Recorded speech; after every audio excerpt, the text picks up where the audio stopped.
So, one question that I'm sure some people have is, will Top Gun Maverick be the #1 domestic box office movie this year? Now, there's two big challengers coming to Top Gun Maverick, and that's Avatar, The Way of the Water, which is going to make a lot of money, surprisingly. I just don't get the Avatar hype. I really don't, but some people just are in love with this franchise, and that's fine if you really like it. I'm not a fan of Avatar. I didn't care for it. I barely remember it. I've only seen it one time. Barely remember it. I just remember not having fun at the theater and just being very excited to leave. Black Panther Wakanda Forever, that's the other big contender. That actually comes out really soon, November 11th. Really curious to how that movie is going to perform at the box office, because this one's got a little bit of a hill to climb, considering it's called Black Panther and T'Challa is not in it at all. How does this film pan out? We'll have to wait and see. I think it'll probably do well, though. I think it's probably going to be one of the biggest movies of this year. Will it defeat Top Gun Maverick, though? That's the question that I have. Because it probably could. It could get up there. The first one made a lot of money. I think people want to go see movies. One movie that did really bad this year, and we'll come back to Black Panther because there's a really funny story with that one, but I want to just touch on Bros again real quick because it's a disaster in itself. It's the lowest performing rom-com of 2022. Article points out that Marry Me made quite a bit of money. Not a lot, but it made $49 million. And it only had a $23 million production budget. So it made money. Okay, this is a rom-com that made money. Has Jennifer Lopez in it and Owen Wilson. Proving that, yes, rom-coms can still make money. However, Bros, remember, this is the movie where Billy Eichner said that if you didn't go see this movie, you are a phobe. You're a phobe for not seeing it. By the way, another one came out, Tickets to Paradise, $22 million as of the writing. It grossed an additional $84,000 outside of North America for a $107 million takeaway and had a $60 million production budget. Likely because of the two stars, George Clooney and Julia Roberts, who I'm sure commanded a pretty penny to star in it. So it did well. Star power seems to kind of matter in rom-coms, I've noticed. If you have bigger names in a rom-com, it does help. And I've talked about star power before. It's not as big as it used to be. But it does seem, if you get some bigger names in a rom-com, it seems to help. Like, women like that.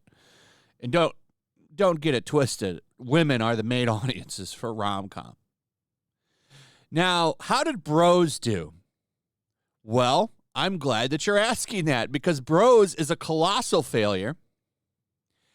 Bros only made a total of $11 million, and it had a budget of $22 million.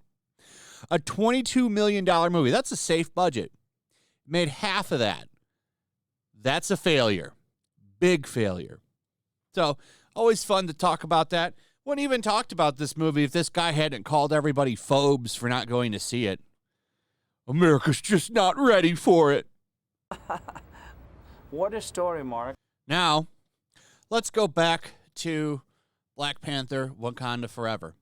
Now, first reactions of this movie, as usual, it's really hard to take first reactions seriously because they're always just full of shills who call it the greatest movie ever. And it's always really cringy with Marvel movies because they'll say, it's the greatest Marvel movie since the last one. Like, every Marvel movie is this great thing ever. Like, oh my God, I haven't seen one as good since Thor, Love and Thunder. It's really pathetic. A lot of the first reactions for this movie calling it amazing, best thing since sliced bread. You're going to love it. I'm not so sure about that. It's a Black Panther movie without T'Challa. Now, maybe it's great. I don't know. I don't plan on going to see it. I will probably watch it when it hits streaming. I probably will watch it then. I just don't feel like going to the theater. It's hard for me to go to the theater right now. I don't have a lot of time. And I'm not, all of the Marvel stuff that I've seen this year has been awful. I see no reason to think this will be good. But if it's good, it's good. However, there's been some rules thrown around that if you are a white man, you're not supposed to go see this movie. In fact, according to this woman right here, if you are an ally to the BLM cause, if you have BLM tags in your thing, the Wakanda Forever challenge is being thrown to you. So now what you're supposed to do is buy a ticket, right? Buy a ticket to the movie, give it to a person of color, and you will stand outside of the theater and use your body as a shield to make sure everybody inside the theater can have a good time. So you will stand there for 2 hours and guard the doors. You're going to make a body shield with fellow allies. That is the challenge. And there's some people out there stepping up and taking the challenge. We've got this gentleman here in this article, Scott Menzel. He's taken the challenge. I challenge all non-POC critics, journalists, big and small, to email their PR contacts and give up your seat to tonight's Wakanda Forever premiere or tomorrow's screening to a critic or entertainment journalist of color. Hashtag voices matter. Hashtag representation matters. I already gave my seat away for tomorrow. So he's taken the challenge, ladies and gentlemen. He's taken the challenge. Scott Menzel will be there as a human shield for the premiere. Arms crossed, legs kind of spread out to have better stance. He will be in front of the doorway, checking to make sure you have taken the challenge. I'd like to know in the comments, are you going to take the Wakanda Forever challenge? Will you be taking the challenge? Will you be buying a ticket for someone else and then standing in front of the door as a human shield? Let me know in the comments below. What do you think of Bros? Let me know in the comments below. Are you going to see any of these movies? Let me know in the comments below. Also, if you would please like, subscribe, share the video. Make sure you're still subscribed. Check out my Rumble and my locals. And I will see you on the next one. Peace. Make sure to check out my locals. There's a link in the description. It's a fun community that I'm trying to build over here. If you don't want to support me on YouTube, you can come over here.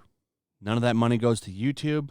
You also can just come over here for free. But if you are a supporter over here, I do plan on doing an extra live stream once a month and throwing links to the supporters so you can actually come on and have a supporter live stream with me. Also, it's a good place to catch all of my content. You don't have to worry about notifications like YouTube. They'll definitely work over here. So come check out my locals.